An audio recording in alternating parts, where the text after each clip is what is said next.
was no real striking force through the spine. He couldn't produce like he was. So like, where would you? I think if he was inside in that Crystal Palace team, they'd be able to score a lot more. He's goal hungry, but they're doing the same, and it's not castrating him, but they're doing the same thing that Arsenal's doing to Aubameyang. Is like he can score from the left, but you know damn well he can score 2 or 3 from the front. So why would you not figure out a way? I mean, because they have. Who is it? Maitland-Niles, who's a center back going back to right back now, right? Mm-hmm. I mean, if he can make that transition, he could obviously play on the wing. They have Nelson. They had that Emil Rowe guy that they keep putting out on loan. I think Aubameyang would produce a lot better up top with Lacazette. I mean, obviously, but I don't like him coming in from that inside left channel, and that's the same thing I'm thinking about with Zaha. Is that they're trying to do the same thing when you know damn well they can pop 2 or 3 in a game from that middle because they've done it and from that middle spot. Yeah, it's the difference with why it works at Arsenal right now is because they actually have threatening players in the striker position and in the center attacking position, whereas Crystal Palace don't. They have Jordan Ayew, who again is like, okay, he can press really well, but he's not really that much of a threat. But yeah, if you're Crystal Palace, you need Zaha in the middle to where you can get him the ball as much as possible to make sure that he's producing. Because like with Arsenal, with Aubameyang, you're right. It's the exact same situation where you definitely want Aubameyang up in the middle with Lacazette, but I feel like you have more space for Aubameyang on the wing for him to kind of produce stuff, and especially in that in the FA Cup semi-final and final against City and Chelsea, especially against City, Aubameyang, the second goal he got, all he did was he got the ball played out to him on the left. I think it was Garcia was come over on the cover. He just kicks it past him and he's in. Like, so I think that's, since it's working right now, for Arteta, he's going to keep going with that. But if it starts getting to the point where Aubameyang's drying up on goals, he's going to have to put him into the middle with Lacazette. Yeah. But do you not think him doing that already would not benefit the team? I mean, is that not the better scenario, or am I just looking too much into it? Like, is that the formation he wants to play? So if he's not going to put Lacazette out wide. Yeah. That's the, okay. I think that's the main thing. Like, you can put Aubameyang out wide because of his speed, but you can't really put Lacazette out wide because he doesn't. That's not like he doesn't have that skill set. Like the technical grace that Aubameyang carries. Exactly. Okay. And Arteta, for some reason, has really gotten into loving that 5-man back. It's in vogue, dude. I'm gonna say a lot of people doing it now. A lot of people weren't doing it and giving shit to Ollie last year whenever he started doing it when all we the looked good with him.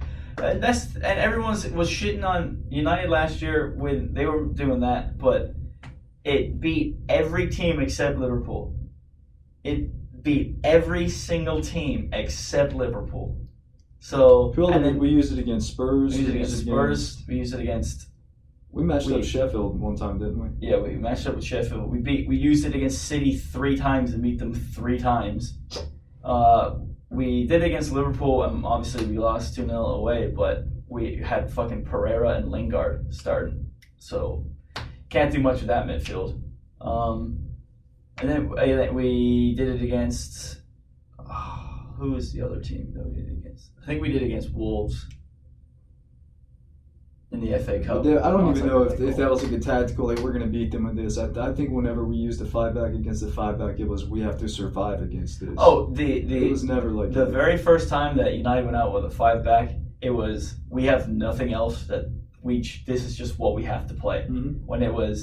When Martial was out, we still tried to play that. I think it's a 4-2-3-1 that Ollie tries to play. A lot of people say it's a 4-4-3, but it looks like more like a 4-2-3-1 to me. But when Rashford got injured and it was just Martial, and then when Bruno came, it was so clear that we had enough. We played against. It started when we played against Tranmere in the FA Cup and we beat them like 6-0. Ollie played. That was the team with that kid right back, right? No, that was the League Cup. That was like way earlier in the season. That was against Rochdale. Oh, okay, yeah. Tranmere was when Harry Maguire got his. I think that was his first goal where he just shot it from 18 Oh, out. yeah. That shit pitch. Yeah. Yeah, okay. Yeah, and I think he started with Maguire, Lindelof, and Jones as the three center backs, and then Shaw as the left wing back, and then Dalot as the right wing back. And I think he did that to get ready for, because we had City in the semifinal, the next match in the League Cup semifinal at home, and Maguire missed. That was the only game that he missed all season, and after that first half, I have never felt more defeated as a United fan, because City were just tearing us apart.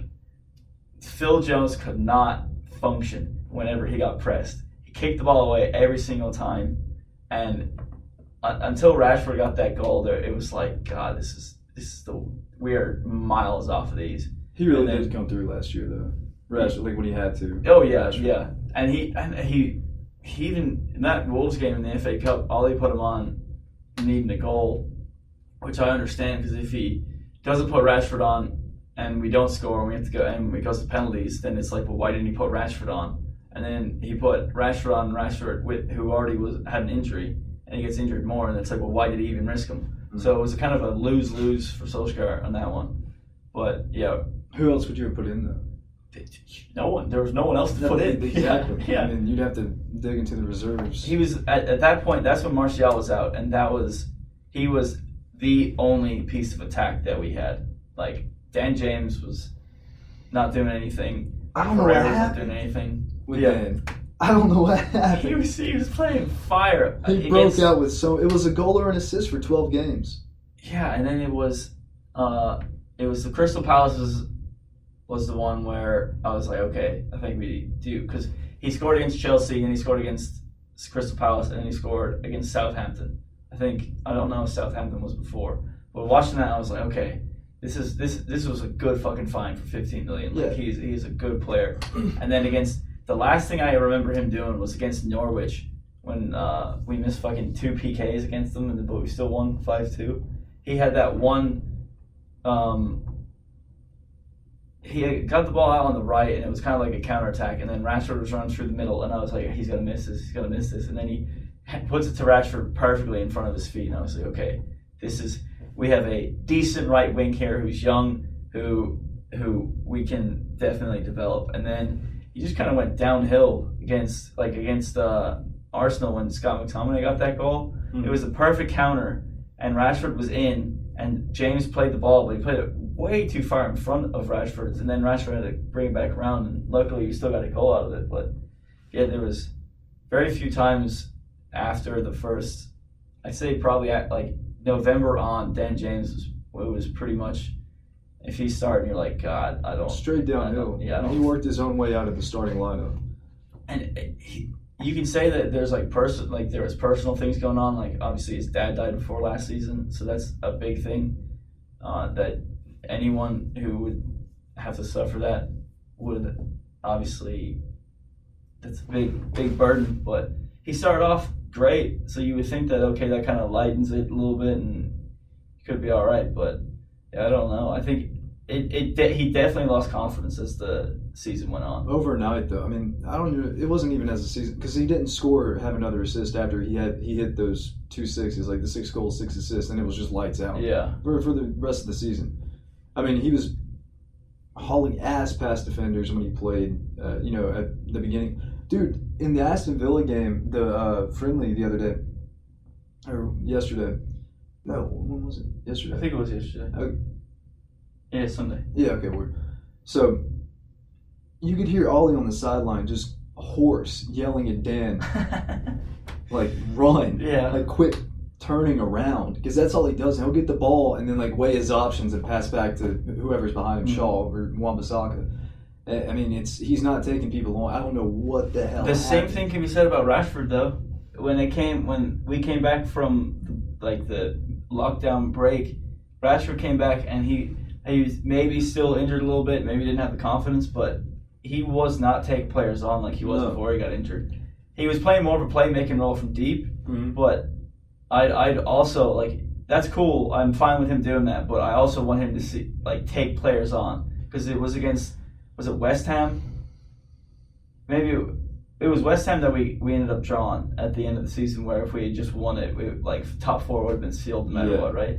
And I can't remember it was a right back who was I think it was his debut, a right back for West Ham. Rashford had the ball, and there was 2 times at the beginning of the match that he took him on and he got past him, and I was like, okay, this is the game where Rashford's going to start just shitting on people. And then halfway through the match, he just stopped and he just started trying to play balls into the box or do other things, and it's just like, I understand if you're getting shut down, but he wasn't getting shut down. So it's just frustrating to see, because it seems to be that's the main issue with whoever plays on the wings now, is that they're not taking the right backs on, or right back or left back on. They're just kind of sitting back, waiting for everyone else to come up, and then by the time that happens, then the whole block is set, and then we were terrible before Bruno came in at breaking that down. So it's just.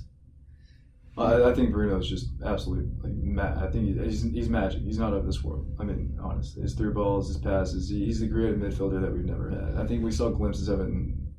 It's funny to say, and then Lingard 3-4 years ago. But he's definitely exactly what we needed. And I said it all last season, though, is James needs to learn how to do a step over. Yeah. I said it the entire time, dude. Just learn how to do this. Now, to be fair, he did shimmy some guy in the Villa match the other day. Dope. He gave him a little shimmy, and then I think he tried one of his benders into the top right, almost had it.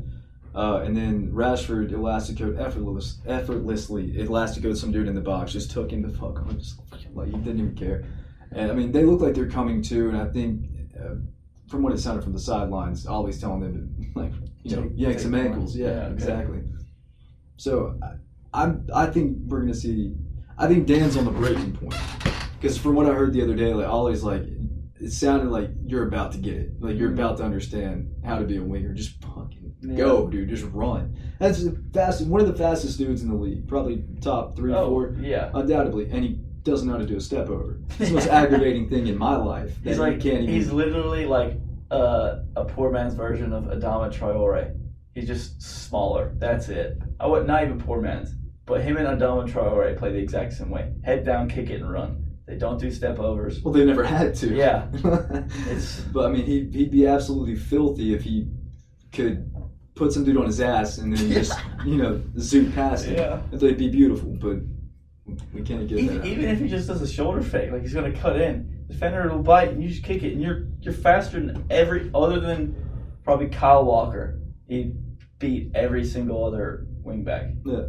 And he's got Wan-Bissaka to practice against. Yeah. Come on, dude. Yeah. Just ask him to stay late one day, put in some reps, come out. Yeah. Another player that I really, really like, and I don't understand why he doesn't get more playing time, is Diogo Dalot.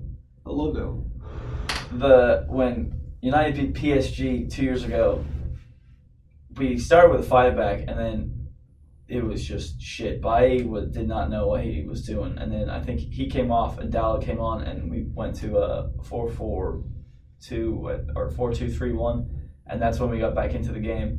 And Dalot, that was the best I've ever seen him play. Granted, he hasn't played that much, and for some reason, Ollie just doesn't like him, and I don't know if he's just not performing at practice or what, but it's weird because you think that he would. I don't know if it's Ollie's seen Wan-Bissaka and he's trying to compare Dalot to Wan-Bissaka. You can't do the two completely different fullbacks. Wan-Bissaka is definitely a more defensive as of now, a more defensive fullback, whereas Dalot is always looking to get forward. It was right when Ollie got there. There was one game, and I think it was Dalot's first game in a long time since Mourinho's coach. It was Dalot's first game playing under Ollie, and you heard Phelan from the sideline go, take him on. Take on whoever's in front of you. Don't just sit there and look. Go forward. And I mean, they're trying to do the same thing with Wan-Bissaka now, but if you're trying to compare the two, they're not the same fullback. And I think, maybe Dalot isn't that great of a fullback, but he has gut skill, he can take people on, and he has really good delivery. So I don't see why you wouldn't at least try him out at right mid, because there was no fucking right mid last year, especially when Dan James didn't do anything after the first 12 games. I've never seen anything that I dislike from Dell, and I may be missing it, but I haven't seen anything that's like just blatant. Like I don't like that about that player. As far as like what I do and don't like about players go, I think he's fine, and I'd like to keep him as a backup, right back reserve. We could even